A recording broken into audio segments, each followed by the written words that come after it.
छोटा सा उपाय अवश्य करिएगा। मान लो कि आपको लग रहा है कि आपके घर में पितृदोष है, आपको ऐसा महसूस होता है,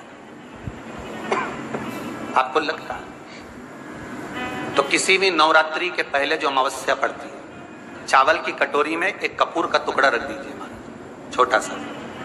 और कपूर का टुकड़ा रखकर उस कपूर को दरवाजे के बाहर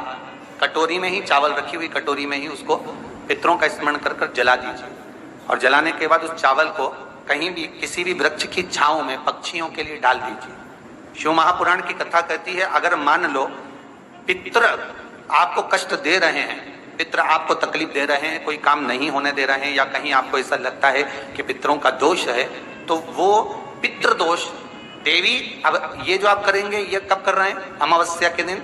आप उसको रख रहे हैं। अमावस्या के दिन उसको रखकर रात भर आपने रखा कपूर के साथ में, सुबह एकम पड़ गई, नवरात्रि लग गई, उसी दिन उसको जलाकर आपने पटक दिया, अर्थात उससे देवी और पितृ इन दोनों का आशीर्वाद जो प्राप्त होता है, तो घर में से पितृदोष समाप्त होकर लक्ष्मी की वृद्धि प्रारंभ हो जाती है। कार्य में सिद्धता है। यहाँ पितृदोष होता है, काल सर्प दोष होता है, वास्तु दोष होता है, उनको ज्यादा कुछ नहीं करना होना। महाराज एक बेल का फल लीजिए। क्या लेना है? बेल का फल, बेलपत्री का जो फल होता है उसको ले लो, उसके अंदर का जो गुर्दा होता है, अंदर का जो भाग होता है, उसको निकाल लीजिए और उस बेल के फल में आटा सेक कर उसमें शक्कर मिलाकर उसको उसके अंदर भर लीजिए। अमावस्या के दिन सुबह 10 बजे से पहले उस बेल फल में, जिसमें तुमने पंजेरी भरी है, आटा सेक कर भरा है शक्कर के साथ में, उसको अपने घर में घुमाने के बाद में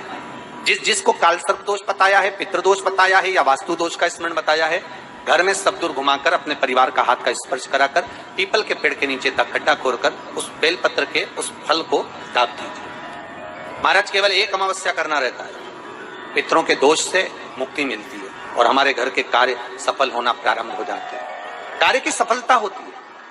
कार्य में सफलता प्राप्त होने लगती है। हम तो कई बार कहते हैं महाराज जी, अगर ऐसा लगे किसी औषधि को आप ले रहे हैं, मालूम पड़े कि औषधि आपको लग नहीं रही है, शिव महापुराण की कथा करिए, मान लो औषधि आपको नहीं लग रही, आपने औषधि बहुत दिनों से ले रहे हो, कोई दवाई, मान लो आप किसी भी दवाई को ग्रहण कर रहे हैं और वो औषधि लगी नहीं रही है, वो शरीर को लगी नहीं पा रही और आप ठीक ही नहीं हो पा रहे, 15 दिन हो गए, 8 दिन हो गए, बताओ, उतना की उतना ही